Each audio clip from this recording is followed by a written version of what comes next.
प्रेरणादायक एवं शिक्षाप्रद कहानियों की कड़ी में सुनते हैं आज की कहानी। एक व्यक्ति था जो इधर कुछ दिनों से काफी परेशान रहने लगा था। वह चिड़चिड़ा सा होता जा रहा था।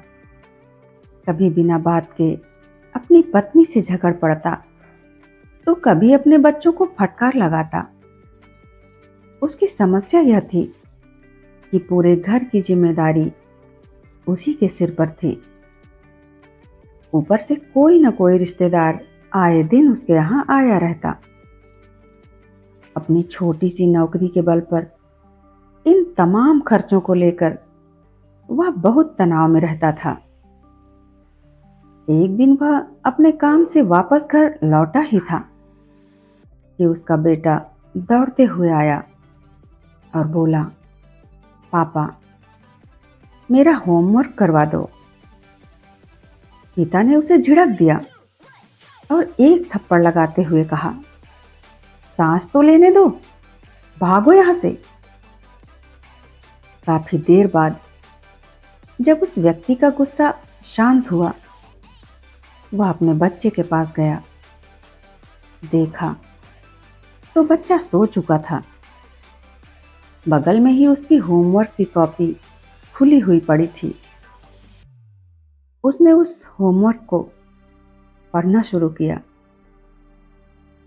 उस होमवर्क का टाइटल था, वो चीजें जो हमें शुरू में अच्छी नहीं लगती लेकिन बाद में वह अच्छी ही होती हैं।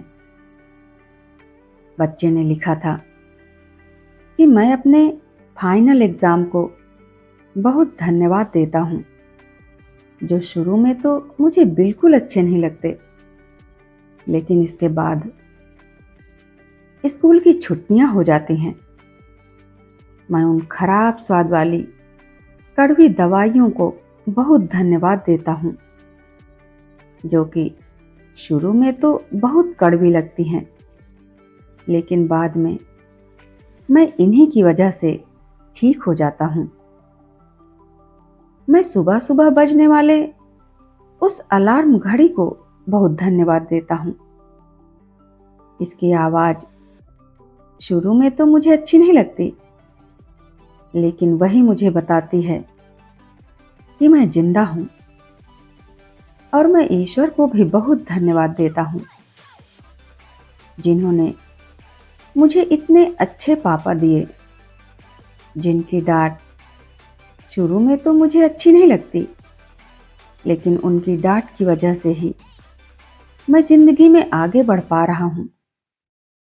और मुझे इस बात की खुशी है कि मेरे पास पापा हैं। मेरे दोस्त दीपू के तो पापा ही नहीं हैं। बच्चे का होमवर्क पढ़ने के बाद वह आदमी तो जैसे नींद से जाग गया हो। उसकी सोच सी बदल गई और बच्चे की लिखी बातें उसके दिमाग में बार बार घूम रही थी। थोड़ी देर के बाद उस आदमी ने एक पेन पेपर लिया और अपनी परेशानियों के बारे में लिखने लगा। उसने लिखा कि मुझे अपने घर के सारे खर्चे उठाने पड़ते हैं। इसका मतलब यह है कि मेरे पास घर है और अच्छा सा काम भी है। मैं उन लोगों से तो बहुत नसीब वाला हूं जिनके पास काम नहीं है और खुद का घर भी नहीं है। उस आदमी ने आगे लिखा, मुझे मेरे पूरे परिवार की जिम्मेदारी उठानी पड़ती है। इसका मतलब ये है कि मेरे पास परिवार है, पत्नी है, बच्चे हैं, मेरा घर भरा हुआ है। और मैं उन लोगों से बहुत ज्यादा खुशनसीब हूं जिनके पास परिवार ही नहीं है। वह दुनिया में बिल्कुल अकेले हैं। हर रोज मेरे घर कोई न कोई मित्र या रिश्तेदार आता जाता रहता है। इसका मतलब यह है कि लोगों में मेरी एक पहचान है। मेरे सुख दुख में साथ देने वाले मेरे मित्र और रिश्तेदार हैं। ये सब सोचने के बाद आदमी एकदम से फ्री महसूस करने लगा, जैसे उसके सिर से किसी ने बोझ हल्का कर दिया हो।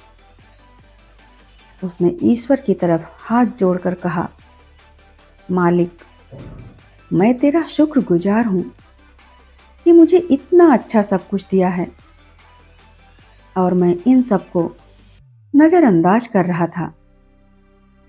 उसने अपने सोते हुए बेटे को गोद में उठाया और गले से लगा लिया। दोस्तों, यह कहानी हमें सिखाती है कि जब तक हम जिंदगी को नकारात्मक नजरिए से देखेंगे, तब तक हम परेशानियों से घिरे ही रहेंगे। जैसे ही हम सकारात्मक तरीके से सोचना शुरू करते हैं, हमारी जिंदगी की सारी परेशानियां खुद ब खुद खत्म हो जाती हैं। बहुत बार परेशानियां होती ही नहीं हैं। हमारी खुशियां और परेशानियां हमारी सोच पर निर्भर करते हैं।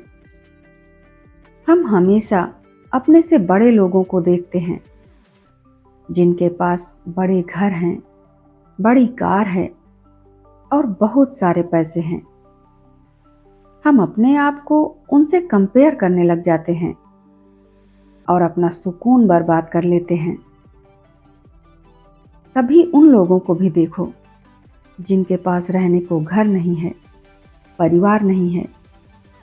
वो कैसे अपनी जिंदगी गुजार रहे हैं। तब आपको यह एहसास होगा कि आपके पास क्या कुछ नहीं है और आप ऊपर वाले का शुक्र अदा करेंगे। धन्यवाद।